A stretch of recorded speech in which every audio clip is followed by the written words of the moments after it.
édition spéciale. Vous l'avez vu à l'instant sur CNews, comment ne pas faire réagir Pascal Praud sur évidemment la mort de ce monument sacré donc qu'était Alain Delon, disparu, si vous nous rejoignez à l'instant à 8h49 sur Europe 1, disparu cette nuit à 88 ans, 60 ans de carrière, des films mythiques qui ont marqué l'histoire du cinéma français. Alain Delon qui s'est éteint paisiblement selon ses proches dans sa maison qui était située dans le Loiret. Pascal Praud, bonjour. Bonjour.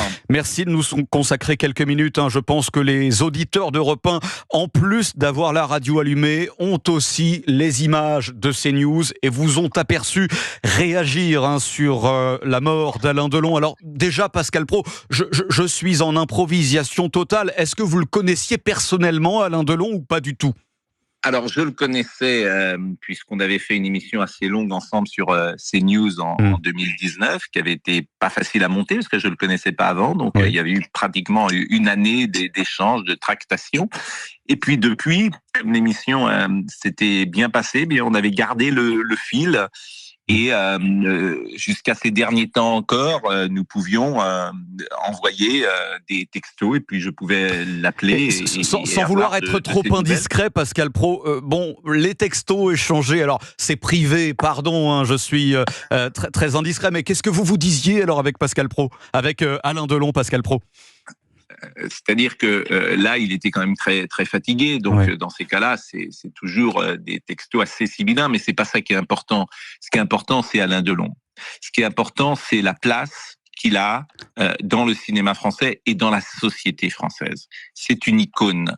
C'est-à-dire que c'est, avec Jean-Paul Belmondo, les deux comédiens, deux acteurs qui ont marqué 40 ans, 50 ans et au-delà de la scène française. Et il restera chez Alain Delon, avant la personnalité, il restera la filmographie. Et cette filmographie, elle est exceptionnelle puisque sur le nombre de films qu'il a joué, il y a de nombreux classiques. Le Guépard est un classique. Les films avec Melville comme Le Samouraï ou Le Cercle Rouge sont des classiques. Monsieur Klein est un classique. Le film qu'il préférait peut-être était Le Professeur, qui n'est pas le film d'ailleurs le plus connu de Valerio Zurlini. Et à chaque fois, moi, que je pouvais l'avoir au téléphone avant ses AVC, il me disait toujours « Regarde le professeur », qui est un film d'ailleurs, c'était mal passé durant le tournage. Film sorti en 72, sorti en 72, Le Professeur. Et c'est un film effectivement que le grand public ne connaît peut-être pas, mais qu'il pourra redécouvrir d'ailleurs. Bon, donc ça c'est la première chose, c'est la place qu'il a dans le cinéma français, dans le cinéma mondial, puisque c'est une star mondiale avec des classiques. La deuxième chose, me semble-t-il, c'est sa personnalité hors norme, son charisme, sa séduction. On est 8, 9 milliards ou 10 milliards d'individus sur Terre, il n'y a pas un homme aussi beau qu'Alain Delon. C'est un accident génétique, Alain Delon.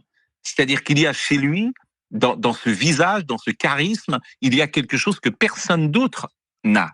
Et c'est une des raisons pour lesquelles il va toucher, évidemment les femmes, mais pas que les femmes, le public, parce qu'il y a quelque chose dans ce visage, une beauté.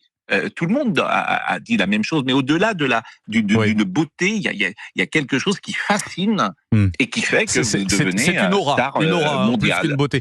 Pascal Praud, j'ai envie quand même de vous poser la question. Bon, il y a eu Belmondo, on en a parlé avec Marc Brincourt, le journaliste à l'instant, il y a eu Jean-Paul Belmondo il y a quelques années, Alain Delon aujourd'hui qui nous quitte. Que reste-t-il du cinéma français aujourd'hui ?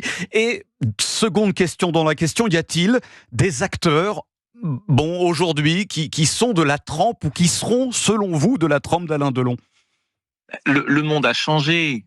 Donc, à l'époque, il y avait peut-être plus de naïveté du public. Il y avait moins de support, d'abord. Il y avait un film dans le cinéma, mais la télévision était moins présente pour les comédiens. Il n'y avait pas les séries qui peuvent exister, etc.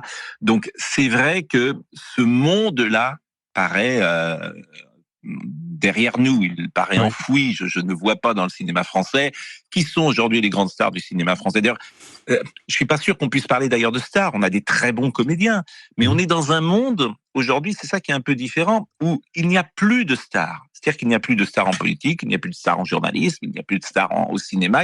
Les dernières stars, c'est peut-être dans le sport qu'il existe encore des stars.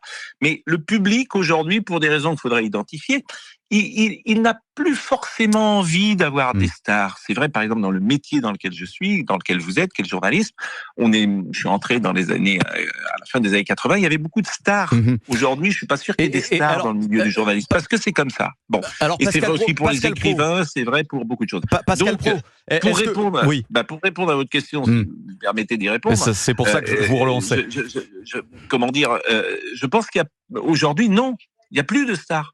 Donc, il y a je vous dis, des gens qui ont des personnalités très fortes. Par exemple, Pierre Ninet, qui vient de réaliser 6,5 millions de gens avec Monte Cristo, est une personnalité qui existe. Mais justement, Pascal Praud, effectivement, il n'a pas la même aura. Pascal Praud, justement, vous parliez de Pierre Ninet, vous parlez de l'aura. Pierre Ninet, excellent acteur, mais Pascal Praud, c'est aussi Alain Delon, finalement, quelqu'un qui, sur les plateaux de télé, était en roue libre. Je mets de gros guillemets. C'est-à-dire que il disait ce qui lui passait par la tête et il n'en avait que faire de ce qu'allait penser le public ou les bien-pensants dont vous parlez régulièrement dans vos émissions. C'est aussi pour ça qu'on l'aimait, Alain Delon, parce que c'est vrai qu'aujourd'hui, ces acteurs dont vous parlez, les acteurs aujourd'hui, ils sont verrouillés au niveau communication parce qu'ils ont peur qu'on les casse sur les réseaux sociaux. Alain Delon, je vais être un peu grossier, mais il s'en foutait de tout ça. Non, mais vous avez tout dit. Vous avez tout dit, c'est tout à fait juste. C'est-à-dire que aujourd'hui, un comédien, mais c'est vrai aussi pour un homme politique, c'est vrai en fait pour toutes les personnalités, il est plus prudent sur sa communication. Il a 10 personnes autour de lui qui lui proposent de pas trop parler au fond. Et parce que dès que tu parles, par définition, il y a des gens qui t'aiment bien et des gens qui vont moins bien t'aimer, et tu vas diviser. Donc les gens sont peut-être plus prudents. C'est une autre époque. C'est une autre époque. Mais c'est vrai qu'il n'y a pas l'équivalent, forcément. Vous savez, en début d'année, je pense que Alain Delon, Jean-Paul Belmondo, ils devaient assurer chacun 3 ou 4 couvertures de match.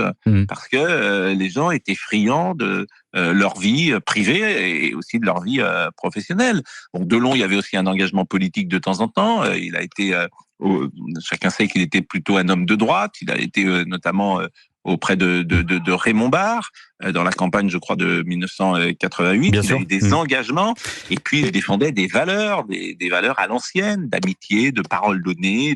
Et puis il y a eu des soutiens également plus récemment, récemment entre guillemets, mais 2007 Sarkozy, il avait fait allégeance à Nicolas Sarkozy également, Alain Delon. Parce que c'était un homme de droite. Mais là encore... tout cela, bien sûr, existe. Mais moi, ce que je veux retenir, vraiment, parce que c'est quand même le cœur de son activité, c'est le cinéma. Et quand vous avez tourné avec Clément, quand vous avez tourné avec Melville, quand vous avez tourné avec Visconti, ces films-là, vous pouvez les voir et les revoir. Vous avez tourné avec Verneuil. Alors, il y a la période très forte, très puissante de ces films que j'ai cités. Dans les années 70, il va faire une sorte de combat. On doit conclure, Pascal Praud, mais merci énormément. Je vous coupe l'herbe sous le pied, mais je pense qu'on aura l'occasion d'en reparler à travers vos émissions. Pascal Praud, merci beaucoup d'avoir été présent.